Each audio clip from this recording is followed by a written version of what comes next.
The hollow echo of wagon wheels against the hard-packed dirt path fell silent as Catherine Dawson collapsed to her knees, her strength finally abandoning her after 3 days without food. The dust of the Colorado Trail clung to her torn dress, once a fine blue cotton now faded to the color of a forlorn sky. The year was 1879, and the West had shown her nothing but cruelty since she'd fled the remnants of her former life in Boston. The sun beat down mercilessly on the open plains outside Colorado City. Catherine's lips were cracked, her throat so parched that even her whimpers came out as nothing more than faint whispers against the wind. Her traveling companions had abandoned her when their wagon broke an axle 2 days back, taking what little provisions remained and leaving her with empty promises to send help. Help that never came. She tried once more to rise, fingers clawing at the dry earth, but her legs betrayed her.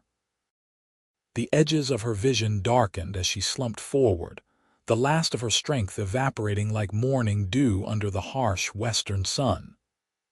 Death, she thought, would come for her on this empty stretch of land, with not even a proper grave to mark her passing. The thunder of hoofbeats reached her ears, but Catherine couldn't lift her head to look. Perhaps it was just another hallucination, like the water she'd seen shimmering in the distance all morning. The sound grew louder, accompanied by the creak of leather and the jingle of spurs.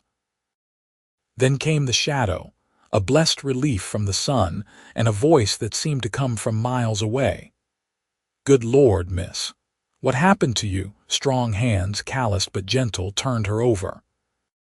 Catherine managed to crack open her eyes, catching a glimpse of a weathered face beneath a wide-brimmed hat before darkness claimed her completely. When Catherine awoke, she was lying on something soft. A bed, she realized, in a small, simply furnished room. Sunlight filtered through a window covered with a thin curtain, casting dappled patterns across a plank floor. For a moment, she wondered if she'd died and this was some unexpected afterlife, until pain reasserted itself, her cracked lips, her aching limbs, the hollow emptiness of her stomach. "You're awake." The voice came from her right, and Catherine turned her head slowly. A man sat in a wooden chair beside the bed, leaning forward with his elbows on his knees. He was perhaps 30, with sun-bronzed skin and eyes the color of the sky after a storm. His brown hair was tousled, as if he'd been running his hands through it repeatedly. "Where am I?" Her voice was barely a whisper, her throat too dry for more. "My ranch, about 12 miles outside Colorado City." He reached for something on a small table, a cup. "Here, small sips." Catherine felt his hand slide behind her neck, supporting her head as he brought the cup to her lips. The water was cool and sweet, and she would have gulped it down had he not pulled it away after her first swallow. "Slowly," he cautioned. "Too much too fast will make you sick." She nodded weakly, and he allowed her another small sip before setting the cup aside. "My name's Kieran Tucker. Found you half dead on the trail yesterday." His voice was deep, with the drawl of someone who'd spent years in the West. "Want to tell me how you ended up that way?"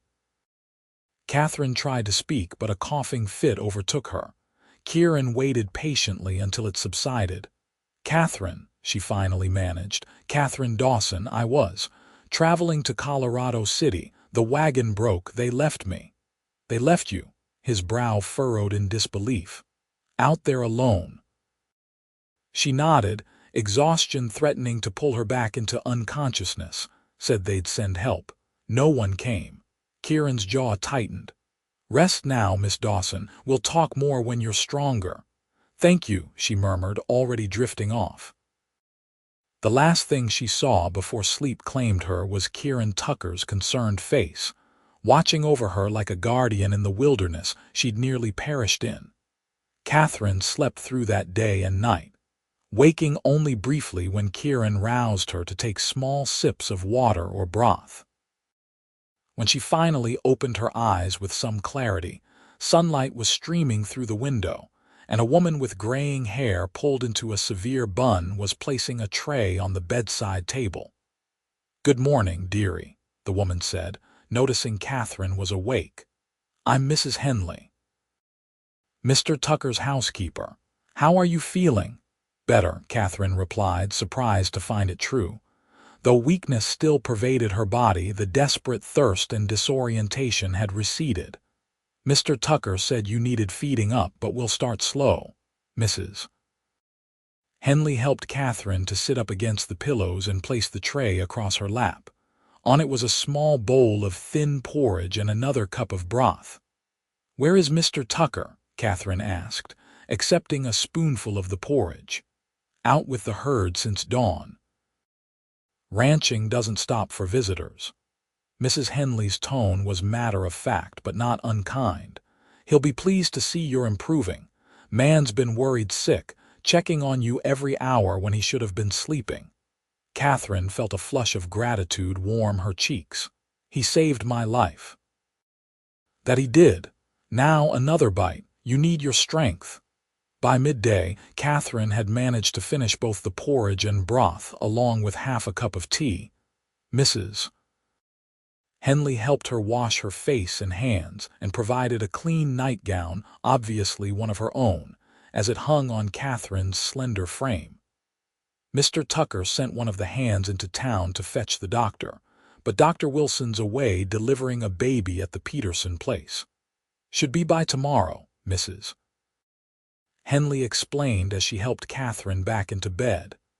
"Meanwhile, rest is what you need most." Catherine nodded, already feeling tired from the small exertions. Would you tell me about Mr. Tucker?" Mrs. Henley paused in straightening the bed covers. "What do you want to know?" "Is he married?" The question slipped out before Catherine could consider its propriety, and she felt heat rise in her cheeks. "I mean, I wouldn't want to be imposing on his family." The older woman's expression softened. "No, Mr. Tucker's not married. Never has been, though not for lack of trying on the part of half the unmarried women in Colorado City." She chuckled. "He came out here from Pennsylvania about 8 years ago, built this ranch from nothing but hard work and determination. He lives here alone, apart from you, I mean. There's the ranch hands, 6 of them currently. They bunk in the bunkhouse. I come in daily from my cabin down the way to cook and keep house." Mrs. Henley gave Catherine an appraising look. "He's a good man, Mr. Tucker, one of the best I've known. Now get some rest. You've had enough talking for one day." Catherine drifted in and out of sleep throughout the afternoon. The sound of boots on the wooden floor roused her as the light was fading from the window. She opened her eyes to find Kieran Tucker standing in the doorway, hat in hand. "Miss Dawson," he said, a smile warming his features. "Good to see you awake. Mr. Tucker." Catherine attempted to sit up, but he crossed the room quickly and placed a gentle hand on her shoulder. "No need to get up. Mrs. Henley says you're doing better." "Yes, thanks to your kindness." He pulled the chair closer to the bed and sat. "Doctor should be here tomorrow to look you over proper. Meanwhile, think you could manage some dinner?" Mrs. Henley left some stew.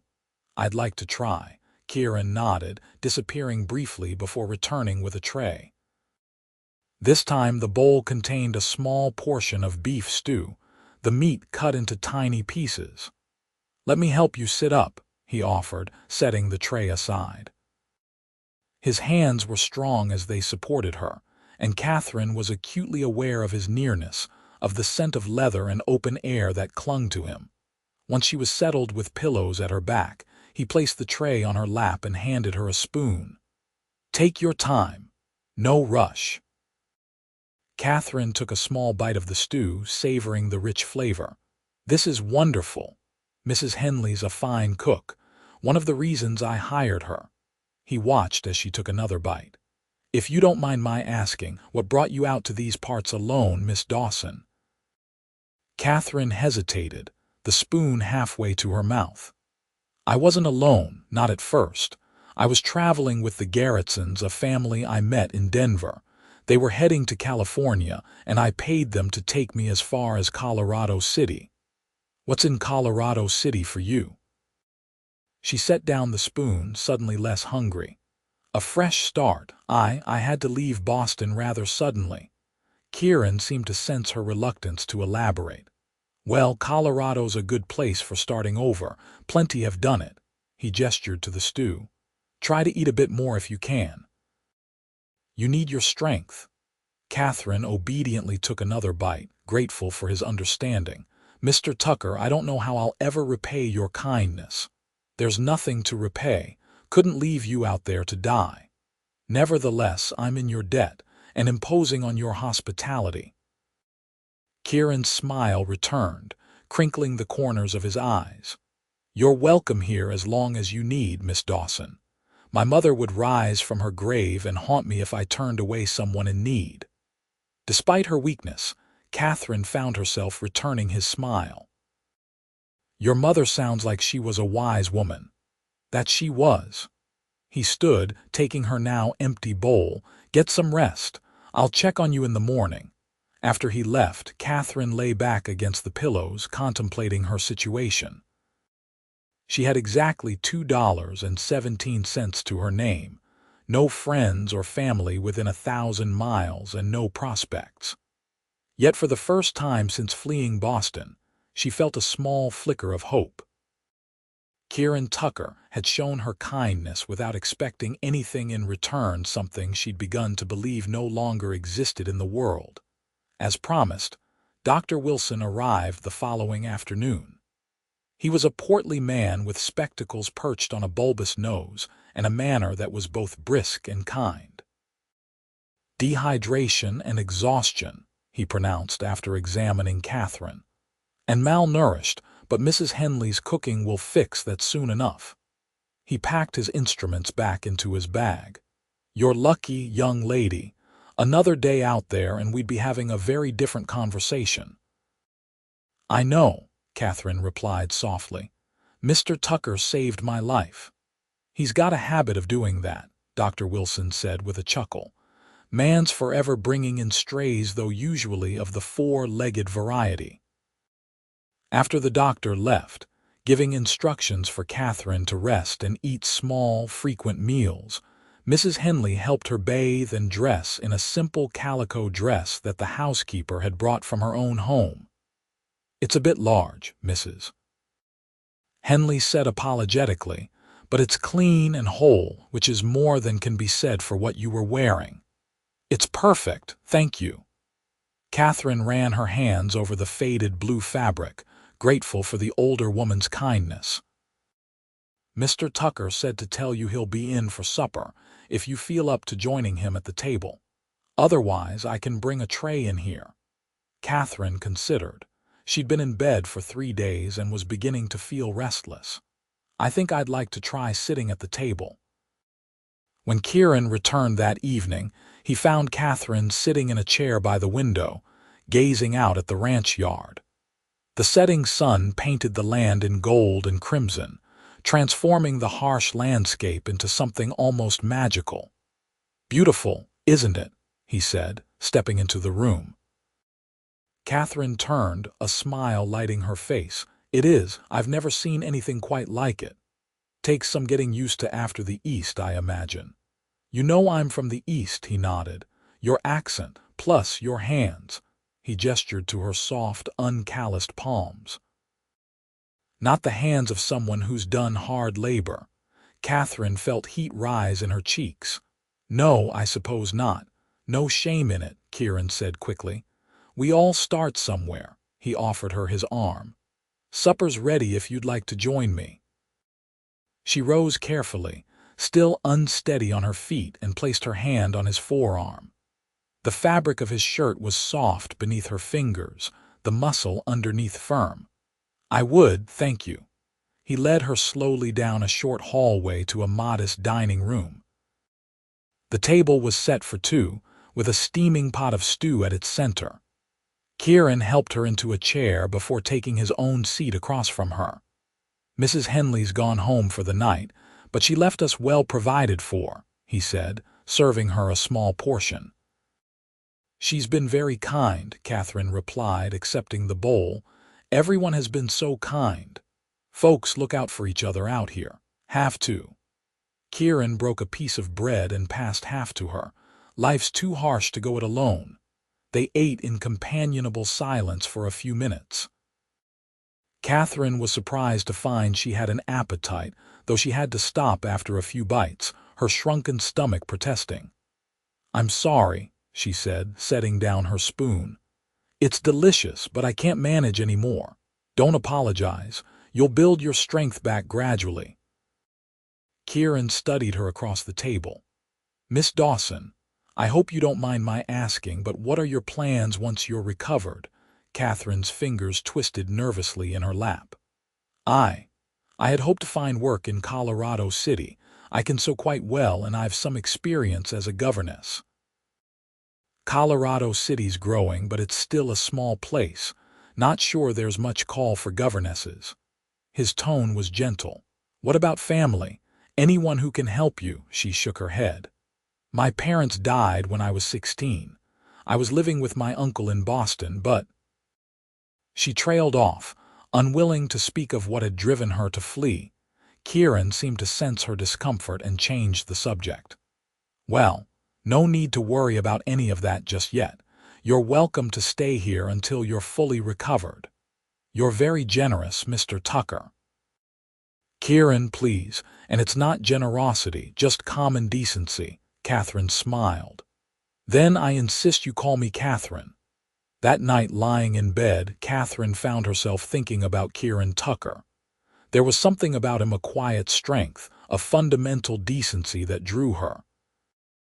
In the short time she'd known him, he'd shown her more kindness than she'd experienced in years. But she knew better than to mistake gratitude for deeper feelings. Once she was recovered, she would need to move on, find work, make her own way. She couldn't depend on the charity of a stranger, no matter how kind. Yet as she drifted off to sleep, it was Kieran's face she saw, his storm blue eyes, the gentle curve of his smile, the way the fading light had caught in his brown hair. For the first time in months, Catherine Dawson slept without fear. The next few days fell into a pattern. Catherine grew stronger, able to walk short distances without assistance, and joined Kieran for meals in the dining room. Mrs. Henley came daily to cook, clean, and provide Catherine with female companionship.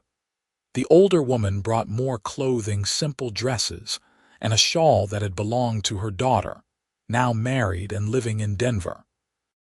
"Can't have you wearing that same dress day in and day out," she said matter-of-factly when Catherine tried to decline. "Besides, Mary's got a whole new wardrobe now that she's married to that banker. These were just gathering dust." Catherine spent her mornings resting on the porch, watching the activity of the ranch. Kieran was always busy checking fences, working with the cattle, training horses. Sometimes he'd look up and catch her watching, and he'd raise a hand in greeting, his smile visible even from a distance.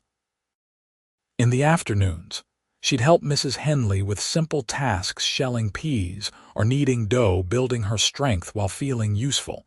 In the evenings, after supper, Kieran would sit with her on the porch if the weather was fine, or by the fire if it was cool. They'd talk about books they'd read, places they'd seen, the daily happenings of the ranch. Kieran told her how he'd come west after the war, determined to build something of his own away from the crowded cities of the East. "Never felt right back there," he explained one evening as they watched the sun sink behind the distant mountains. "Too many buildings, too many people. Out here, a man can breathe." "Didn't you ever get lonely?" Catherine asked. He considered this, his eyes on the darkening horizon. "Sometimes. But there's a difference between being alone and being lonely." He glanced at her. "What about you? Do you miss Boston?" "I miss what it was," she answered carefully. "Before my parents died, after that."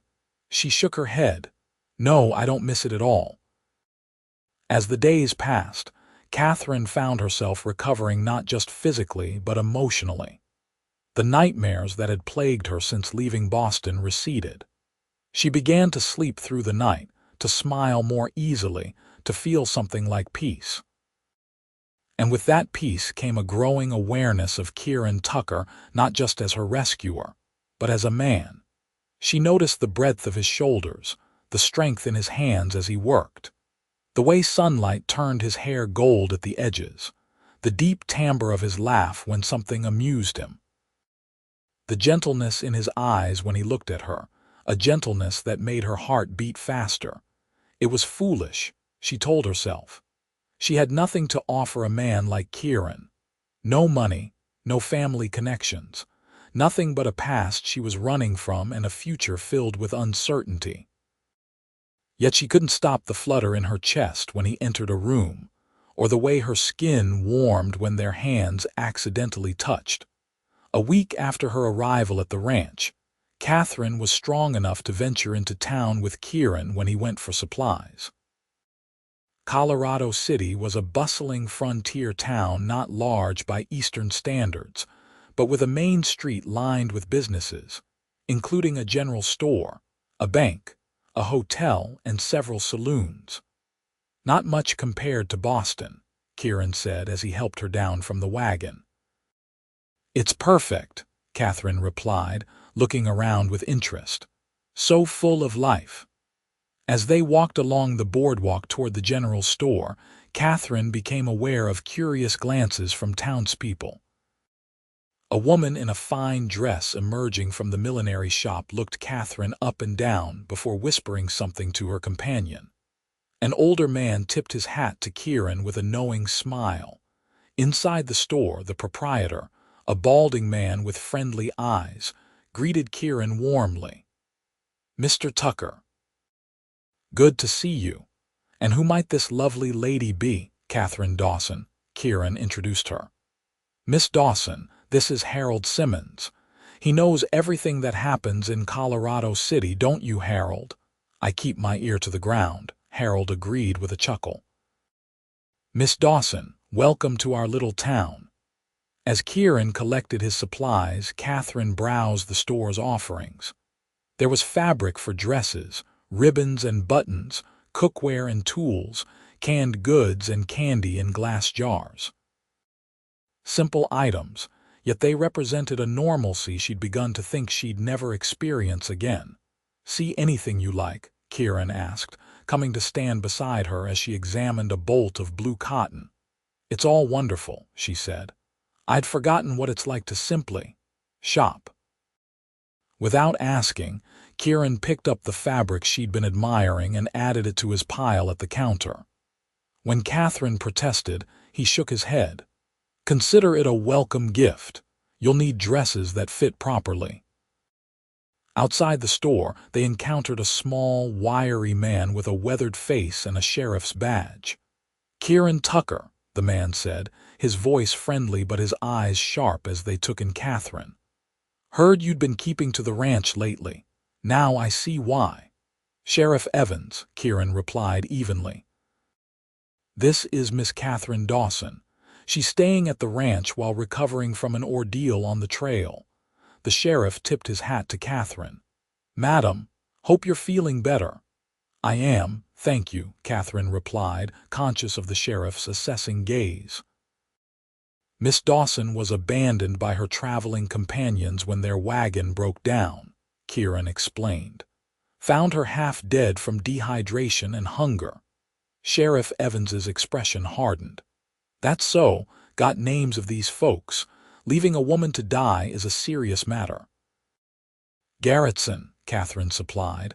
"They were headed to California. I'll keep an ear out, might be able to wire ahead to Pueblo or Santa Fe." The sheriff looked back at Kieran. "Coming to the town meeting next week. Talk is the railroad might be coming through. Wouldn't miss it." Kieran placed a protective hand at Catherine's elbow. "We should be getting back to the ranch. Miss Dawson is still regaining her strength." As they drove back, Catherine was quiet, thinking about the curious looks they'd received. "People were staring at us," she finally said. Kieran glanced at her. Small town, new faces get noticed. It wasn't just that, she hesitated. It was the two of us together. He was silent for a moment, his hands steady on the reins. Folks talk. Man living alone suddenly has a woman staying at his ranch. It's bound to cause gossip. I've compromised your reputation, Catherine realized with dismay. To her surprise, Kieran laughed. Don't worry about my reputation, Catherine. I've never much cared what people think. Still, I should find somewhere else to stay. Perhaps there's a boarding house in town. Absolutely not, Kieran interrupted firmly. You're not fully recovered yet. And besides, Mrs. Henley is there every day. No one with any sense could think anything improper is happening. Catherine knew he was right, but the seed of worry had been planted. She'd left Boston to escape scandal. The last thing she wanted was to create a new one in Colorado City. That evening after supper, Kieran brought out a worn chessboard. Do you play? He asked, setting it on the table between them. My father taught me, Catherine replied, watching as he arranged the pieces, though I haven't played in years. I'm probably rusty myself, Kieran said with a smile. Used to play with my father, never could beat him. The familiar ritual of the game eased Catherine's earlier discomfort. She found herself relaxing as they played, enjoying the challenge and the companionable silence that fell between moves. You're quite good, Kieran remarked after she captured his knight. So are you. She studied the board, considering her next move. Kieran, may I ask you something? Of course. Why did you never marry? The question had been on her mind since Mrs. Henley had mentioned it. Mrs. Henley said it wasn't for lack of interested women. Kieran leaned back in his chair, his expression thoughtful. Never found the right woman, I suppose, or maybe I was too busy building this place. He moved a pawn. What about you? No suitors in Boston, Catherine tensed, memories she tried to suppress rushing back. The unwanted advances. The threats when she refused. The terrible night that had finally driven her to flee. Catherine, Kieran's voice, concerned, pulled her back to the present. I've upset you, I'm sorry. No, it's all right, she forced a smile. There was someone. It didn't end well. Kieran studied her face, and Catherine had the unsettling feeling he could see more than she wanted to reveal. Is that why you left Boston? She nodded, unable to meet his eyes. Did he hurt you? The question was soft, but there was an undercurrent of anger in his voice. Not physically. She swallowed hard. He was my uncle's business partner, much older. When I refused his proposal, he became insistent, said things about me that weren't true. My uncle believed him over me. Kieran's hand covered hers on the table, warm and reassuring. I'm sorry that happened to you, Catherine. The simple kindness in his words brought tears to her eyes. I had nowhere else to go, so I took what money I had and left. I thought I could make a new start somewhere no one knew me. You can, Kieran said firmly. Right here in Colorado City if you want to. Catherine looked up at him, at the sincerity in his blue eyes, and felt something inside her unfurl, a cautious hope that perhaps he was right. That perhaps here, with him, she could find the peace she'd been seeking. Thank you, she whispered. His fingers tightened briefly around hers before he withdrew his hand. Your move, he reminded her gently, and Catherine returned her attention to the chessboard, grateful for his understanding. Later that night, lying in bed, Catherine replayed the conversation in her mind. She hadn't told him everything about how her uncle's partner had attempted to force himself on her, how she'd fought back, how he'd threatened to ruin her if she spoke of it, how her uncle, believing his partner's lies about her being a seductress who tried to ensnare a respectable man, had given her a choice. Marry the man or leave his house forever. She'd chosen to leave, but not before the rumors had begun to spread through Boston society. Whispers that Catherine Dawson was a fallen woman, that she tried to entrap a prominent businessman with her wiles. She'd fled west, hoping to outrun the scandal, never imagining she'd nearly die on a lonely trail or be rescued by a man like Kieran Tucker. A man she was beginning to care for far more than she should. 2 weeks after Catherine's arrival at the ranch, Mrs. Henley announced that there would be a social at the church in town that Saturday night. "Everyone will be there," she said, as she kneaded bread dough. "Music, dancing, plenty of food. You should go, Miss Catherine. Meet some of the townspeople." Catherine glanced at Kieran, who was drinking coffee at the kitchen table. "I don't know if I should. I don't want to impose on Mr. Tucker any more than I already have." "I'd be happy to take you," Kieran said. "Mighty you good to socialize a bit. Been cooped up here too long." "Are you sure?" Catherine asked. "Positive." He drained his coffee cup and stood. "I'll hitch up the wagon at 6. Wear your new dress." The new dress was the one Kieran had bought her in town, now completed thanks to Mrs. Henley's help with the sewing. It was a simple design, but the blue cotton complemented Catherine's fair skin and brought out the gold in her brown eyes. Mrs. Henley helped her arrange her hair in a becoming style, with soft curls framing her face. "You look lovely," the older woman pronounced when they were finished. "Mr. Tucker won't be able to take his eyes off you." "Mrs. Henley," Catherine protested, feeling her cheeks warm. "Oh, don't act so shocked. I've seen how he looks at you, and how you look at him when you think no one's watching." Catherine couldn't deny it. In the past 2 weeks, her feelings for Kieran had deepened from gratitude into something far more complex. She admired his strength, his kindness, his quiet confidence. She enjoyed their conversations, the way he listened to her as if her thoughts mattered. And yes, she was attracted to him physically, the breadth of his shoulders, the warmth of his hands, the way his eyes crinkled when he smiled.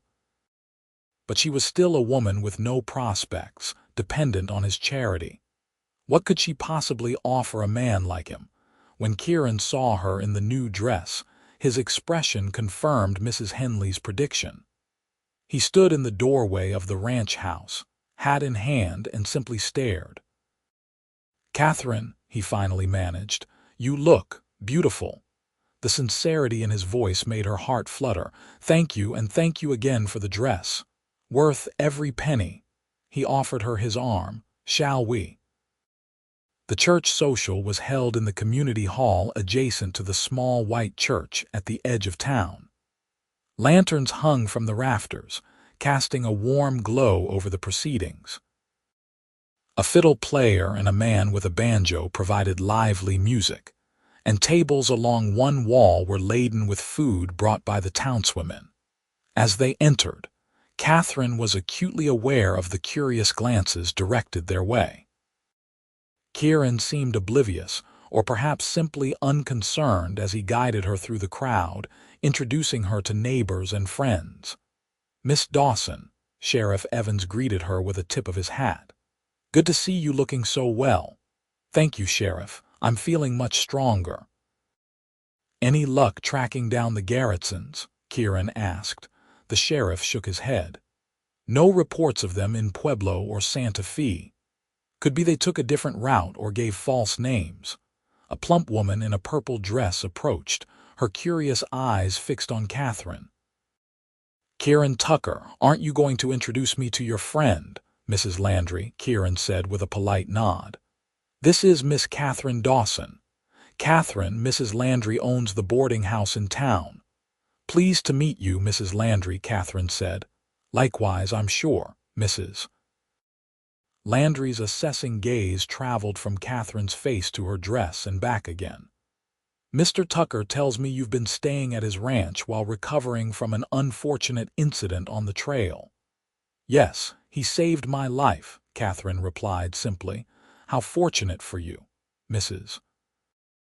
Landry's smile didn't quite reach her eyes. "If you're looking for more appropriate accommodations, my boarding house has a vacancy. For women only, of course. Very respectable." Before Catherine could respond, Kieran placed a protective hand at the small of her back. Miss Dawson is welcome at my ranch for as long as she wishes to stay.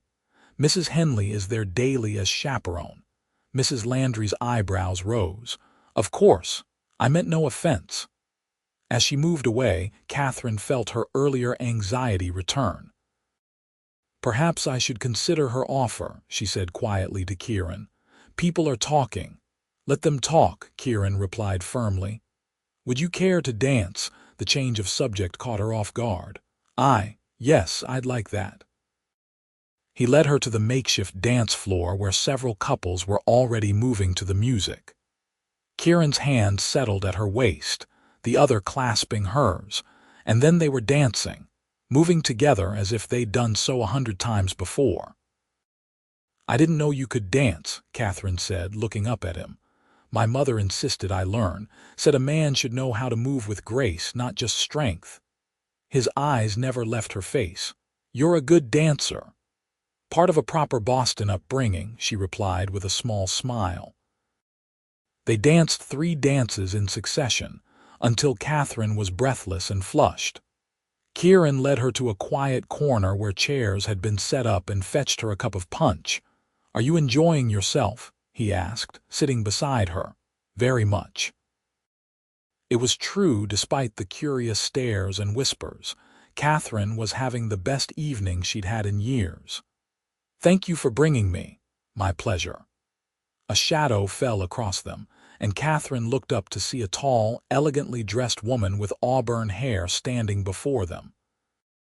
Her green eyes were fixed on Kieran with a familiar intensity that made Catherine instantly wary. Kieran, the woman said, her voice honey-sweet. I thought that was you. It's been ages since you've come to town. Kieran stood, his expression neutral. Victoria, good to see you. Aren't you going to introduce me to your friend? The pause before the last word was deliberate, laden with implication. Victoria Masterson, this is Catherine Dawson. Catherine, Victoria's father, owns the bank in town. Victoria extended a gloved hand to Catherine, who rose to accept it.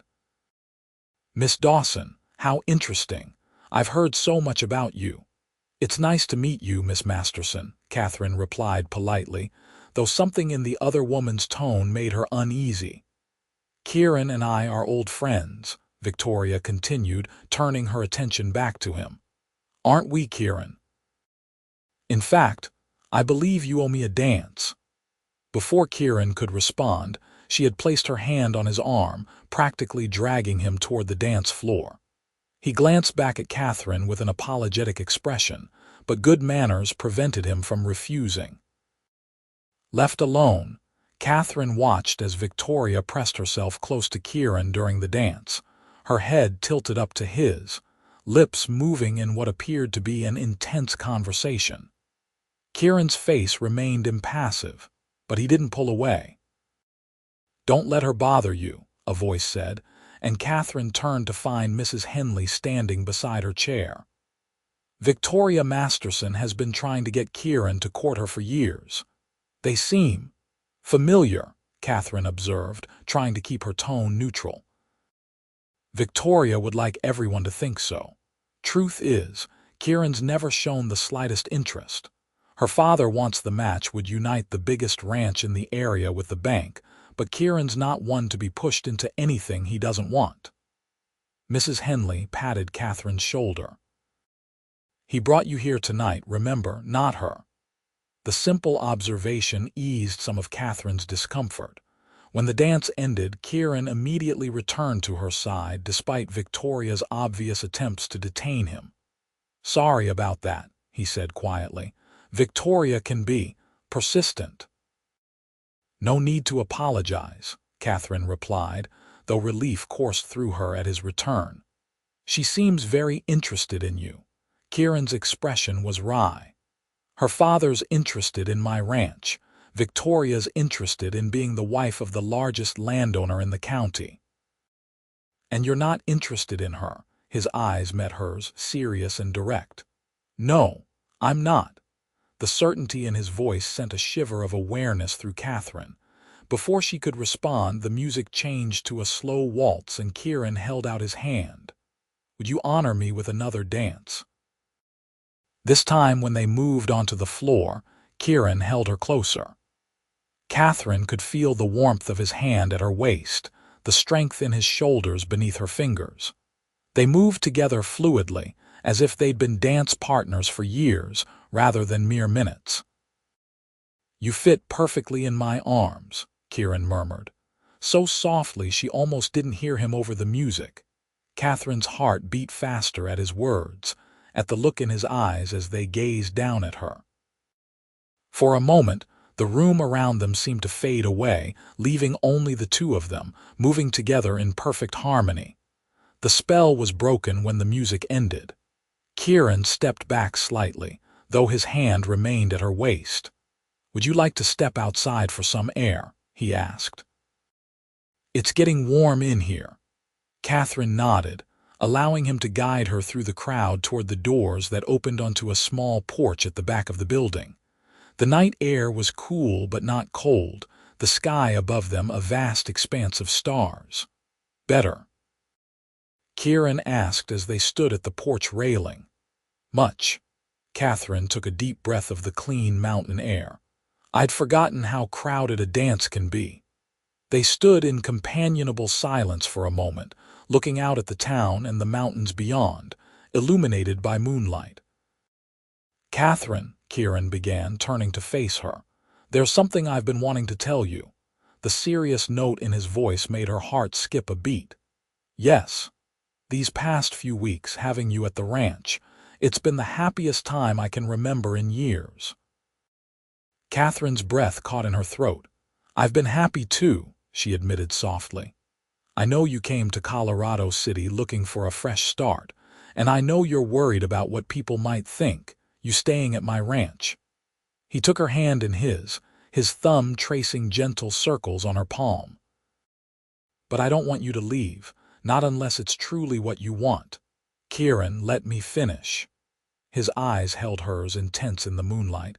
"I'm not offering charity, Catherine. I'm offering a future, if you want it, if you think you could ever feel for me what I've come to feel for you." Catherine felt tears prick her eyes. "What are you saying?" "I'm saying that I'm falling in love with you. That from the moment I found you on that trail, something changed in me, and every day since has only confirmed it." His voice was low, earnest. "I'm not asking for an answer now, just think about it, about staying, not as my guest, but as—" "As what?" she whispered, though she knew the answer, could see it in his eyes. "As my wife."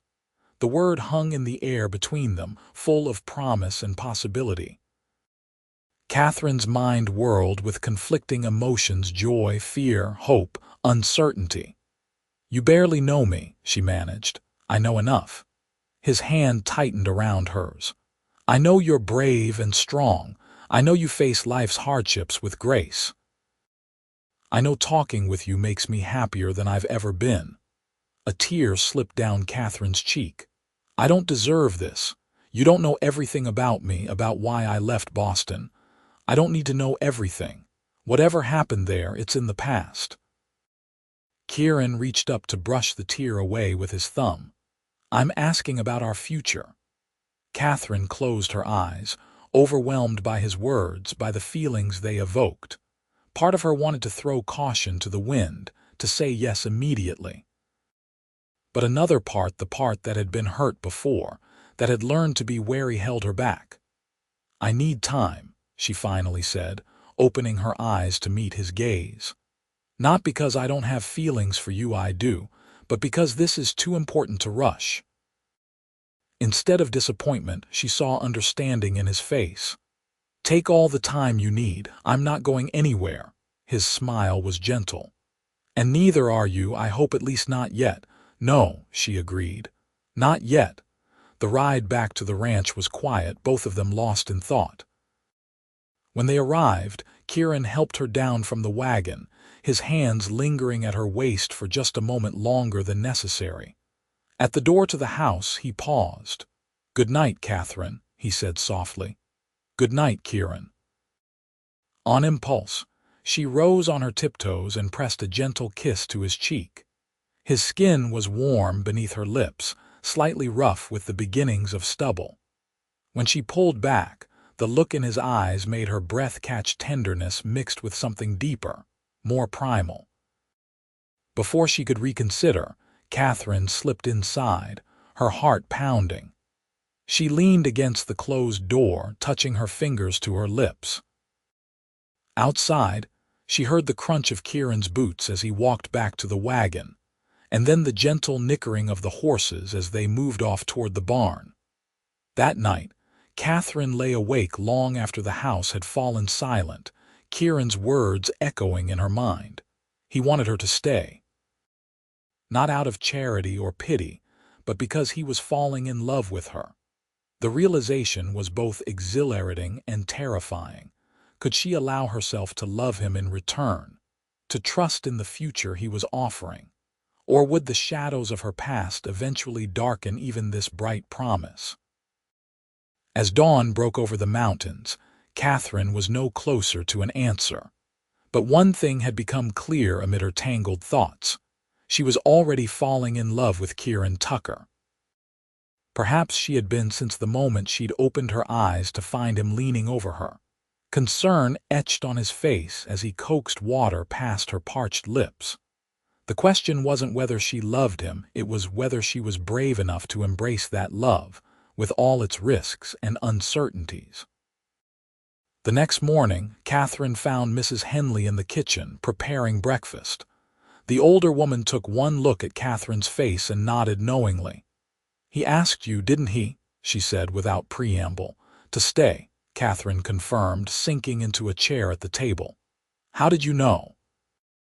"Been watching him watch you." Mrs. Henley cracked eggs into a bowl. "Man's been smitten since day one. Just took him a while to admit it to himself." "I don't know what to do," Catherine confessed. "Everything's happening so fast." Mrs. Henley turned from the stove, spatula in hand. "Heart knows what it wants, Miss Catherine. Question is, are you going to listen to it, or to that fearful voice in your head telling you all the reasons why you shouldn't?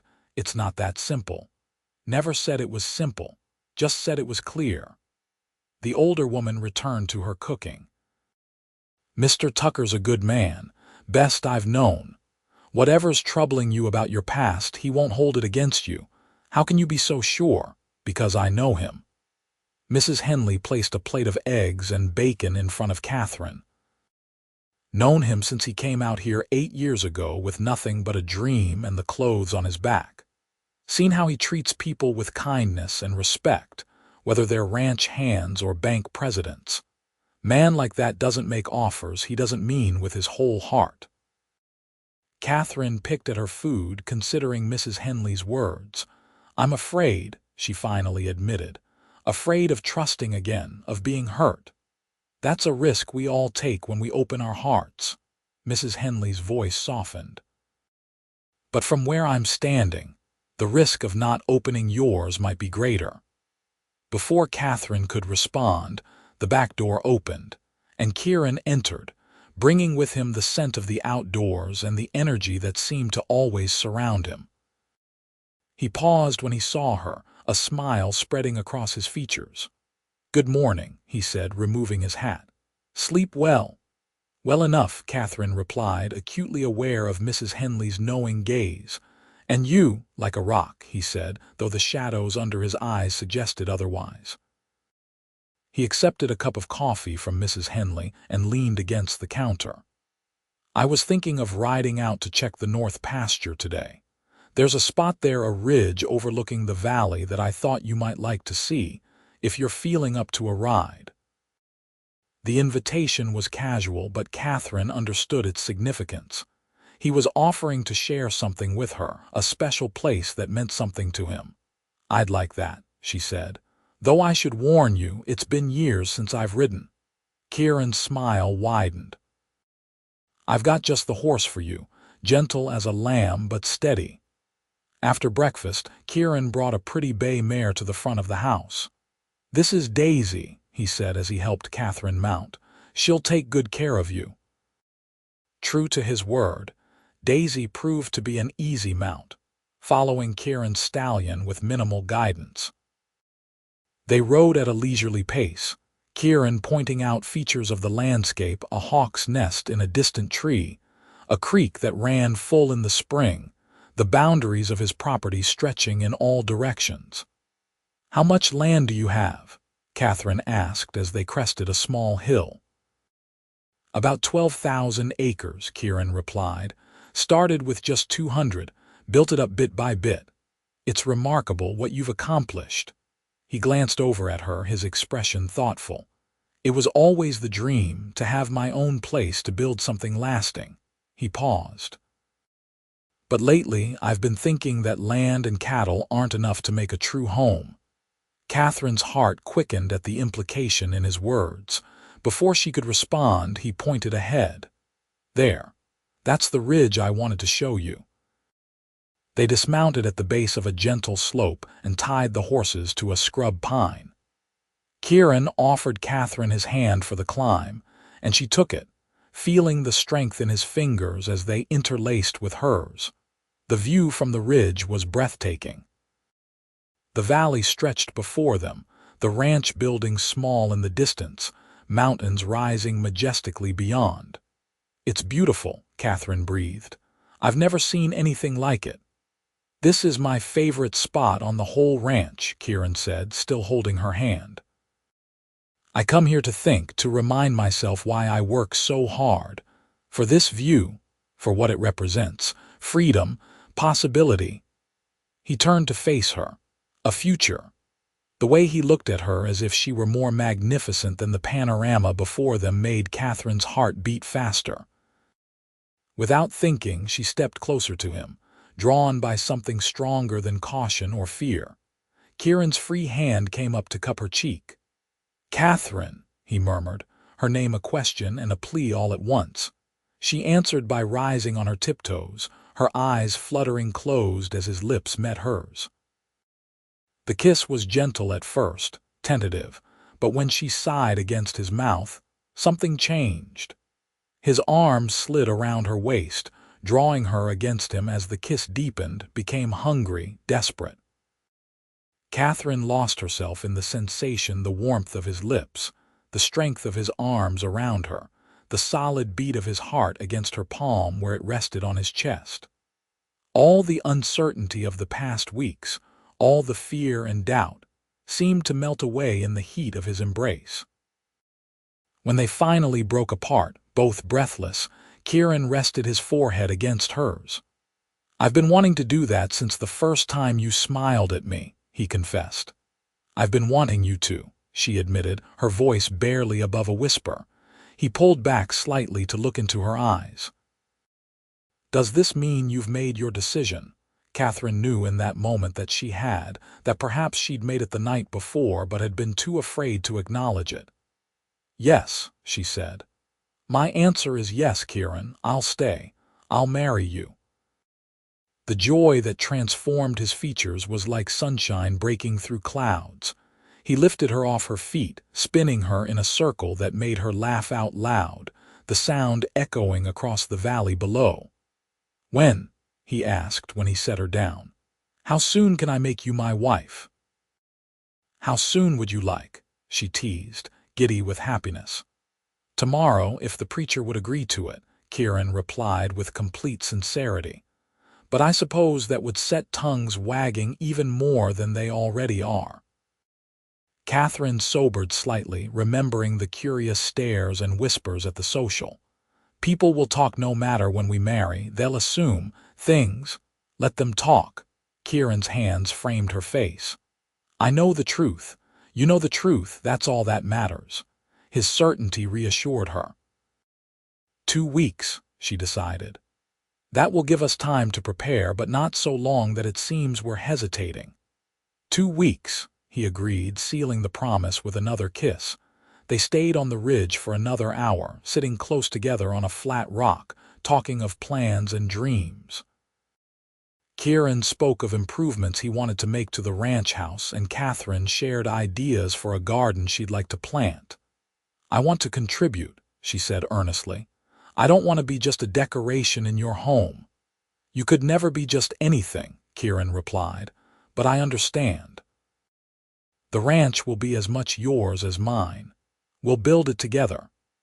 As they rode back to the ranch, Catherine felt a lightness she hadn't experienced in years. The future that had seemed so uncertain now stretched before her, bright with promise.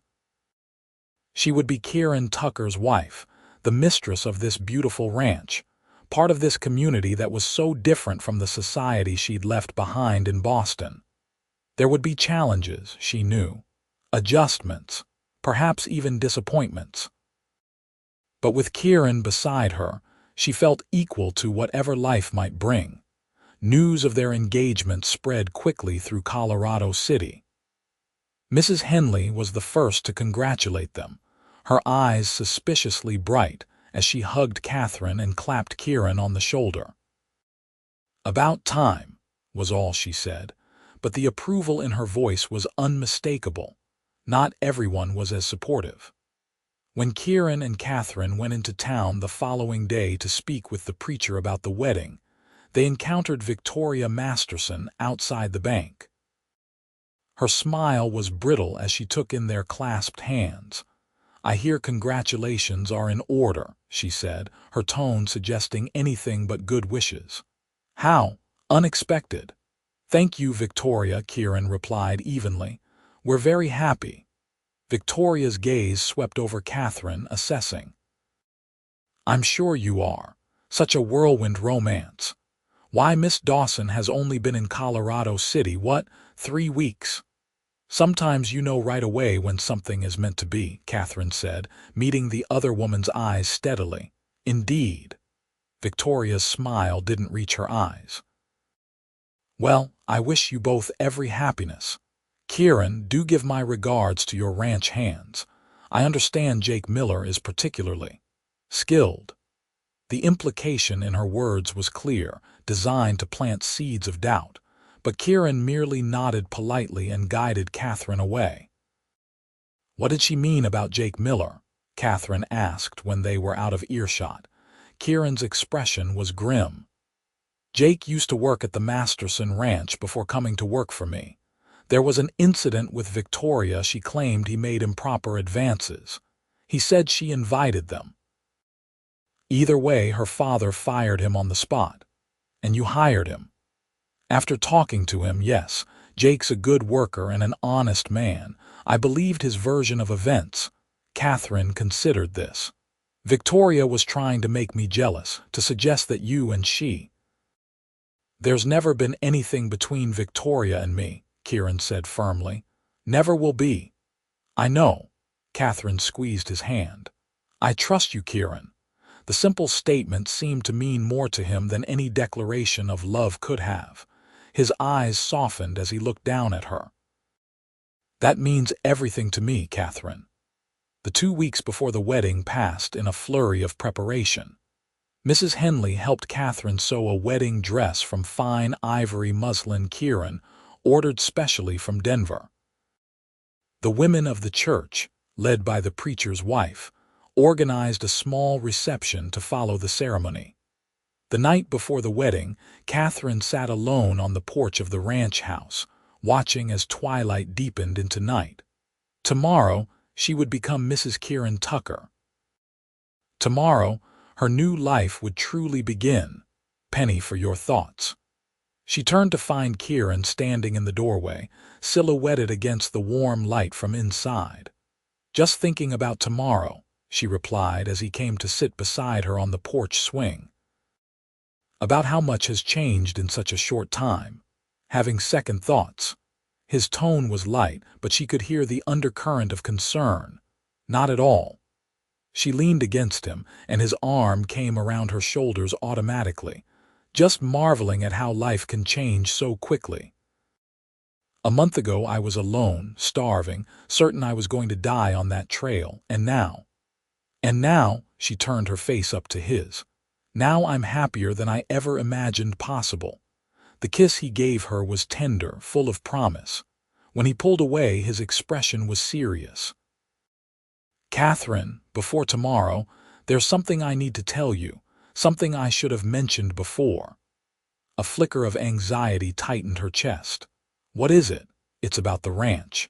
The bank holds a mortgage on part of it, the newer sections I acquired in the last few years." "It's nothing to worry about," he added quickly, seeing her concern. "The payments are manageable, and in a few years it will be paid off, but I wanted you to know. No secrets between us." Relief washed through her. "Is that all? Kieran, I don't care about mortgages or debts. I care about you." "About us? You're not worried about money?" She shook her head. "I grew up with money, remember? It didn't bring happiness or security in the end." Kieran's arm tightened around her. "I promise you both those things, Catherine, as long as I live." "I know," she said simply. "That's why I'm marrying you." They sat together on the porch swing until the stars came out, talking softly of the future, of the life they would build together. When Kieran finally walked her to her bedroom door for the last time, as the next night she would sleep in his room, their room, he kissed her with a restrained passion that left her breathless. "Until tomorrow, Miss Dawson," he murmured against her lips. "Until tomorrow, Mr. Tucker," she replied, reluctantly stepping back from his embrace. Sleep was elusive that night, but Catherine didn't mind. She lay awake, listening to the familiar sounds of the ranch at night, the occasional lowing of cattle in the distance, the soft hooting of an owl, the creak of the house settling. Tomorrow, these sounds would become the backdrop of her married life. The thought filled her with a quiet joy that eventually lulled her into peaceful slumber. The wedding day dawned clear and bright, as if nature itself approved of the union about to take place. Mrs. Henley arrived early to help Catherine prepare, bringing with her a small bouquet of wildflowers tied with a blue ribbon. "Something blue," she explained, presenting it to Catherine. "And borrowed the ribbon was my daughter's when she married." "Thank you," Catherine said, touched by the gesture. "For everything, Mrs. Henley. Your kindness has meant so much to me." "You've brought life back to this ranch," the older woman replied, her usually brusque manner softening. "And to Mr. Tucker, that's worth more than any thanks." The ceremony was held in the small church in Colorado City, with nearly the entire town in attendance. Some came out of genuine goodwill, others out of curiosity, but Catherine hardly noticed the crowd. Her focus was entirely on Kieran, standing tall and handsome at the altar in a new suit, his eyes never leaving her face as she walked down the aisle on the arm of Sheriff Evans, who had volunteered to give her away. The preacher's words were traditional, familiar, yet they took on new meaning as Catherine repeated her vows, promising to love, honor, and cherish Kieran for all the days of her life. When Kieran slid a simple gold band onto her finger, another rush order from Denver, she felt the rightness of it, as if her hand had been waiting for this symbol of their union. "I now pronounce you man and wife," the preacher declared. "You may kiss your bride." Kieran's kiss was reverent yet possessive, a perfect balance that made Catherine's heart soar. As they turned to face the congregation as husband and wife, she saw a mix of emotions on the faces before them: joy, approval, curiosity, and in Victoria Masterson's case, barely concealed envy. But none of it mattered. All that mattered was the man beside her, his hand warm and secure around hers. The reception was held in the church hall, the same space where they had danced just 2 weeks earlier. There was food and music, laughter and toasts to their health and happiness. Kieran kept Catherine close to his side, his pride in her evident in every glance, every touch. "Mrs. Tucker," he murmured in her ear as they swayed together to a slow tune played by the fiddle player. "Has a nice ring to it, doesn't it?" "The nicest," she agreed, resting her head against his shoulder. "I can hardly believe it's real. Believe it." His arms tightened around her. "You're my wife now, for always." As the afternoon waned, they thanked their guests and prepared to leave. Several of the ranch hands had decorated the wagon with ribbons and flowers, and a sign reading "Just Married" hung from the back. "Ready to go home?" Kieran asked as he helped Catherine into the wagon. Home. The word had never held such meaning for her. "More than ready," she replied, her heart full to bursting with love for this man who had saved her in every way a person could be saved. As they drove away from the church, the guests waving and calling out good wishes, Catherine looked back at the town that had become her home in such a short time. Then she turned to look at her husband, and knew with absolute certainty that she had found where she belonged. The ranch house had been transformed in their absence. Mrs. Henley had enlisted the help of one of the ranch hands to clean everything until it gleamed. Fresh flowers adorned the tables, the bed was made with new linens, and a special supper waited for them, keeping warm on the stove. "She thinks of everything," Kieran said with a fond smile as they discovered these touches. "She cares for you," Catherine replied. "For us. She's not the only one." Kieran drew her into his arms. "I love you, Kieran Tucker." "And I love you, Kieran Tucker." The words came easily, naturally, as if she'd been saying them all her life. Their first night as husband and wife was everything Catherine had dreamed of and more. Kieran was a gentle, considerate lover, mindful of her inexperience yet passionate in his desire for her. In his arms, Catherine discovered aspects of herself she'd never known existed, depths of passion, heights of pleasure that left her breathless and trembling. Afterward, lying in the circle of his arms, her head pillowed on his chest, Catherine felt a profound sense of peace. This was where she was meant to be. This man, this ranch, this life, they were her destiny, her reward for surviving the hardships that had brought her west. "What are you thinking?" Kieran asked, his fingers tracing lazy patterns on her bare shoulder. "That I'm the luckiest woman alive," she replied honestly. "That if I had to go through everything, losing my parents, fleeing Boston, nearly dying on that trail to end up here with you, it was worth it." His arms tightened around her. "No more hardships for you, Catherine. Not if I can help it." She raised her head to look at him, touched by the fervor in his voice. "Life always brings challenges, Kieran, but facing them together makes all the difference." "Together," he agreed, kissing her softly. "Always." The days and weeks that followed were the happiest of Catherine's life. She threw herself into her role as ranch mistress with enthusiasm, learning from Mrs. Henley and adding her own touches to the household. She planted the garden she'd dreamed of, vegetables for practical use, flowers for beauty. She learned to make soap and candles, to preserve fruits and vegetables for the winter months, to bake bread in the temperamental oven.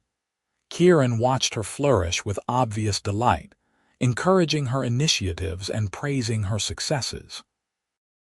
They settled into a rhythm. He would work the ranch during the day while she tended to the house and garden. And in the evenings, they would share the day's events over supper, before retiring to the porch or, in inclement weather, before the fire. Their nights were passionate, their connection deepening with each passing day. 3 months after their wedding, as autumn painted the landscape in shades of gold and crimson, Catherine made a discovery that filled her with both joy and trepidation. Her monthly courses, always regular as clockwork, were late. A week passed, then 2, and she knew with certainty what it meant. She chose a quiet evening to share the news with Kieran. They were sitting on the porch swing, watching the sunset, when she turned to him and took his hand. "I have something to tell you," she began, her heart pounding with excitement. Kieran must have heard something in her voice, for he turned to face her fully, his expression curious. "What is it, Catherine?" "I'm going to have a baby." The words hung in the air between them, momentous and life-changing. "In the spring. April, I think." For a moment, Kieran simply stared at her, as if processing her words. Then his face transformed with a joy so pure it brought tears to Catherine's eyes. "A baby," he repeated, his voice filled with wonder. "Our baby." "Are you happy?" she asked, though his expression left little doubt. "Happy," Kieran laughed, the sound rich with emotion. "Catherine, there aren't words." He placed his hand gently on her still flat abdomen. "A child. Our child." "I know it's soon, it's perfect," he interrupted, gathering her into his arms. "You're perfect. Everything about this is perfect." His enthusiasm eased Catherine's few lingering concerns. She'd worried that perhaps it was too soon, that they needed more time to establish themselves as a couple before adding a child to the equation. But the pure delight in Kieran's eyes convinced her that the timing was, indeed, perfect. Word of Catherine's pregnancy spread quickly through Colorado City, adding a new layer of legitimacy to their hasty marriage in the eyes of the townspeople. Mrs. Henley was particularly thrilled, immediately beginning to knit tiny garments and offering advice on everything from morning sickness remedies to the best way to arrange the nursery. Victoria Masterson, encountering Catherine in the general store, offered congratulations that were only slightly tinged with envy. "How fortunate," she said, her gaze lingering on Catherine's midsection, where the slightest curve was just becoming visible. "Kieran must be thrilled." "He is," Catherine confirmed. "We both are." "Children are such a blessing," Victoria continued, "though they do change everything. Less time for romance, I'm told, less attention from one's husband." Catherine recognized the attempt to plant seeds of insecurity and smiled serenely. "Kieran and I are looking forward to those changes, to building our family together." Victoria's smile tightened. "Of course you are. Well, I wish you an easy delivery, Mrs. Tucker." "Thank you, Miss Masterson." As Catherine's pregnancy progressed, Kieran became increasingly protective, insisting she rest more and take on fewer household duties. Catherine indulged him to a point, but refused to become an invalid. "I'm pregnant, not ill," she reminded him when he found her kneading bread one December morning. "Women have been having babies since the beginning of time, most of them while working far harder than I am." "Not my woman," Kieran insisted, taking the dough from her hands. "Not my child." She softened at the concern in his eyes. "I promise I'm being careful, but I'll go mad if I do nothing but sit and wait for this baby to arrive." They compromised Catherine would continue with light household duties, but leave the more strenuous tasks to Mrs. Henley or one of the ranch hands. She would rest every afternoon, and she would allow Kieran to fuss over her without complaint. The winter of 1879-1880 was harsh, with heavy snowfalls and bitter cold. Kieran and the ranch hands worked tirelessly to ensure the cattle had access to feed and water, often returning to the house with frost on their beards and exhaustion in their eyes. Catherine worried about Kieran pushing himself too hard, just as he worried about her. "You need to rest," she told him one night as he sat by the fire, his face drawn with fatigue. "You can't take care of everyone and everything all the time," says the woman who was baking pies all afternoon when she should have been napping, he replied with a tired smile. Mrs. Henley helped. "And I did rest." Catherine moved behind his chair to massage his tense shoulders. "I'm serious, Kieran. You're working yourself too hard." He reached up to catch her hand, bringing it to his lips. "I want everything to be perfect for when the baby comes. The ranch secure, the future bright." "It will be," she assured him, "because we're in it together."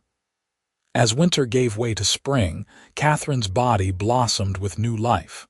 The curve of her abdomen became pronounced, and she delighted in the first fluttering movements of the child within. Kieran was fascinated, spending long minutes with his hand pressed to her belly, waiting for the baby to kick or roll.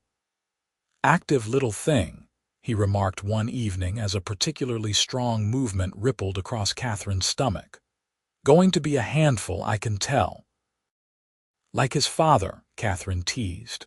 "Or her mother," Kieran countered with a grin. "Stubborn and determined.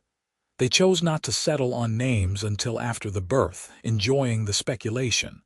Would it be a boy with Kieran's blue eyes and strong jaw?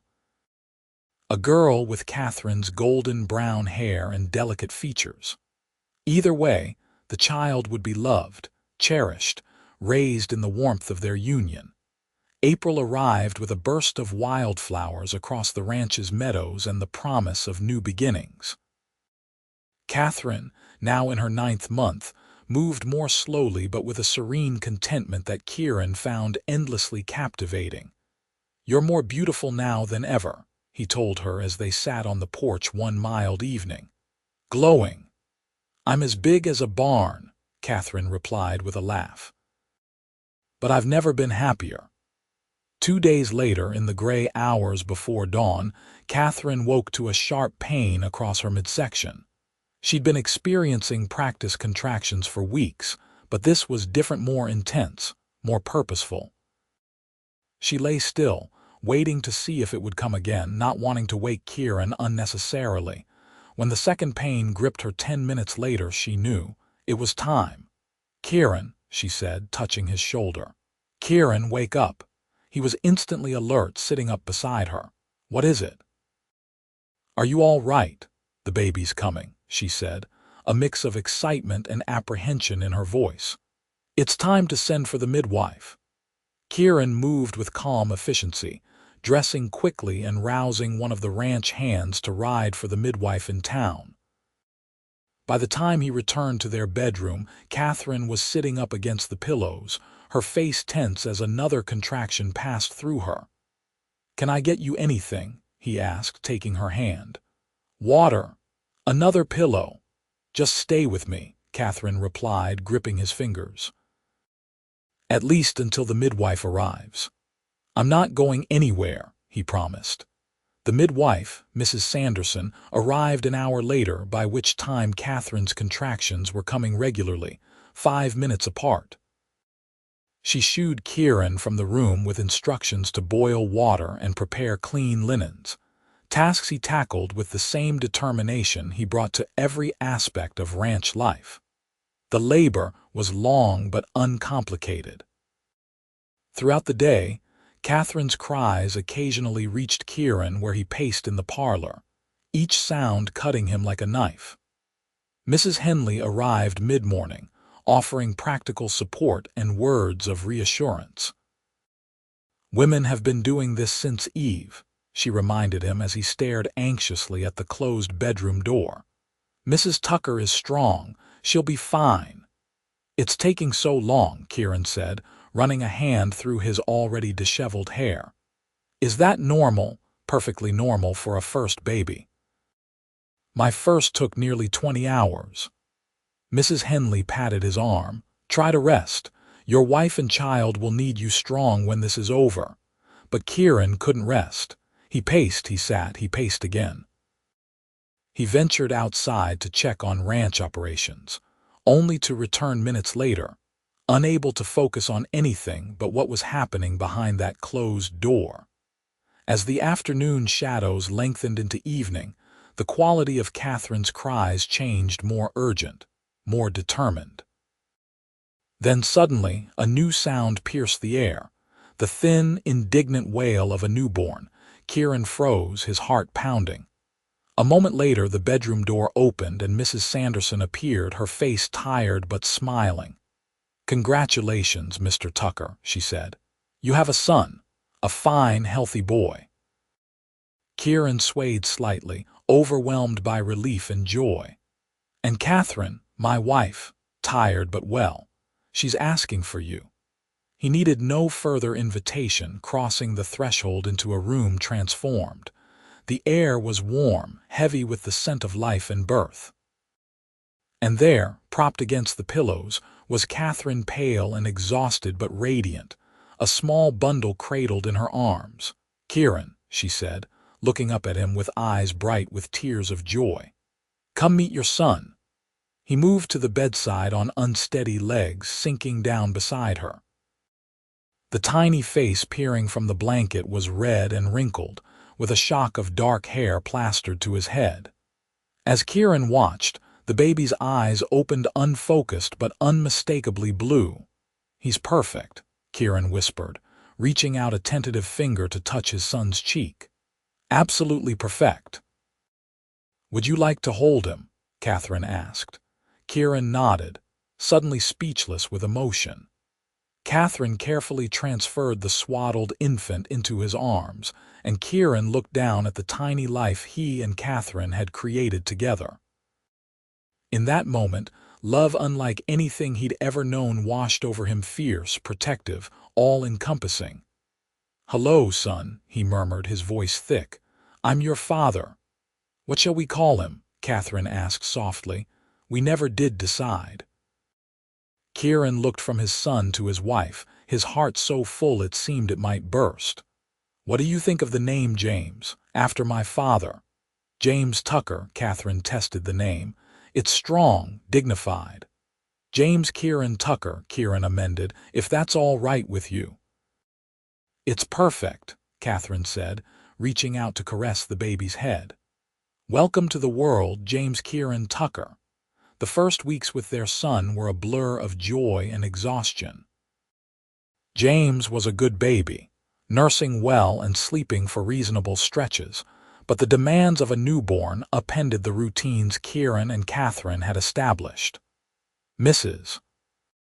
Henley proved invaluable, arriving early each morning to help with household tasks, and occasionally taking the baby so Catherine could rest. Kieran was an enthusiastic, if sometimes awkward father, insisting on his share of diaper changes and walking the floor with James when he was fussy. Catherine loved watching them together, her strong, capable husband cradling their tiny son, singing off key lullabies, or simply talking to him about the ranch and the animals as if James could understand every word. When James was a month old, they took him to the church in Colorado City to be baptized. The entire town, it seemed, turned out for the occasion, eager to see the Tucker heir.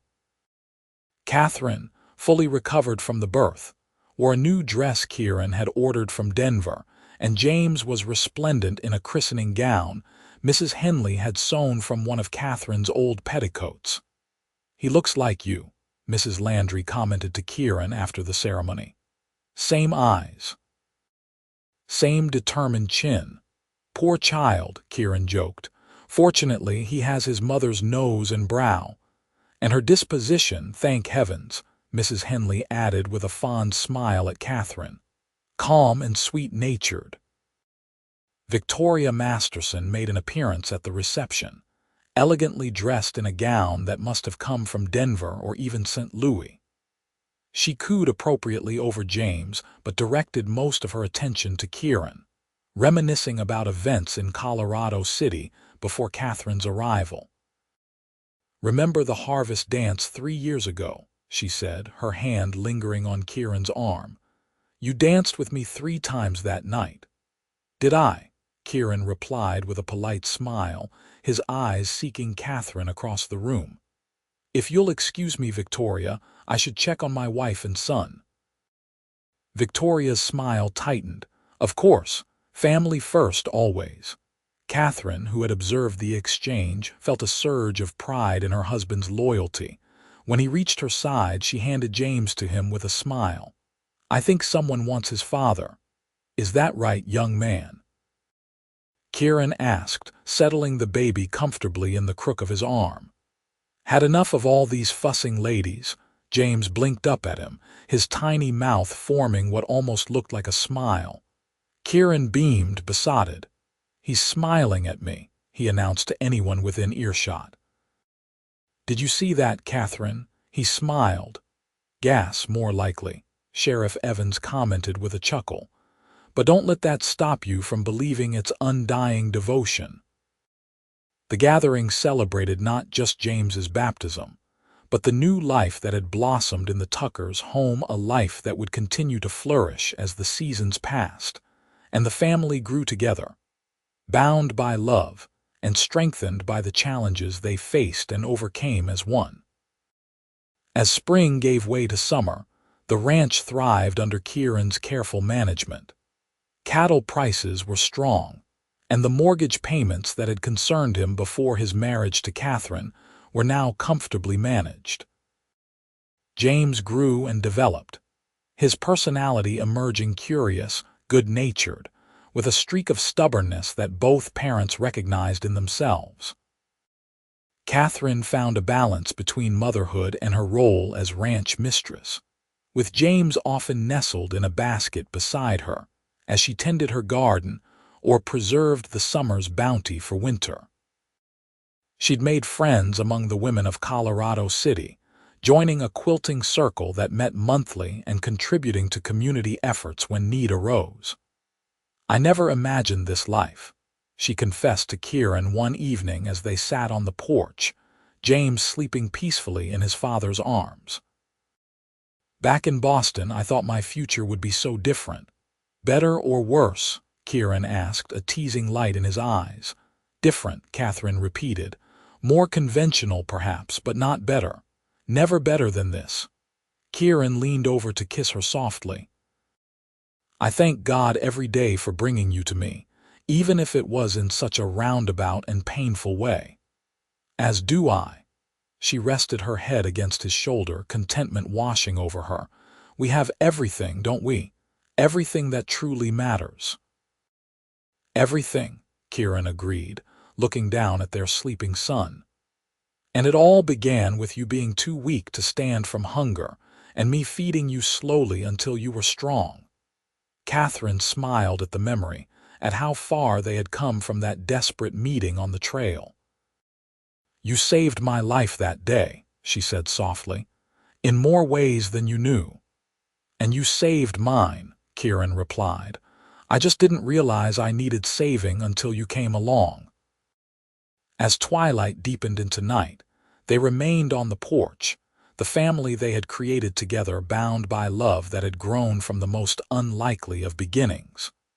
Tomorrow would bring new challenges, new joys, the continuing adventure of their shared life.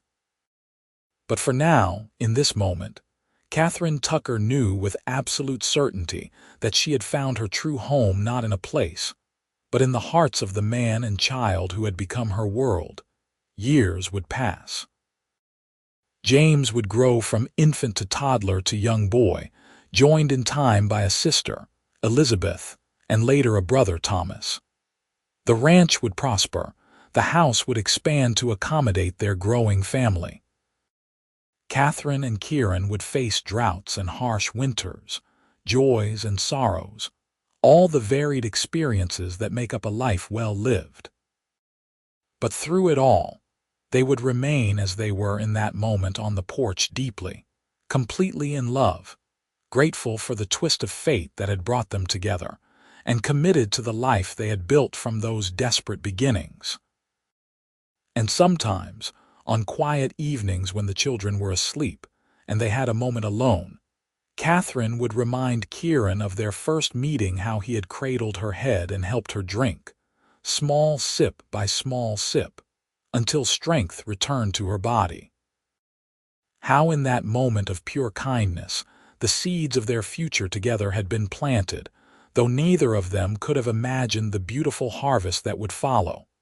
"From hunger to abundance," she would say, nestling against him. "From weakness to strength. From loneliness to love. From two solitary souls to a family," Kieran would add, holding her close. "The best kind of journey." And so it was, and so it would remain, the story of Kieran and Catherine Tucker, of a love born in the wild, harsh beauty of the Colorado frontier. A love that had saved them both and created a legacy of strength, compassion, and devotion that would endure for generations to come.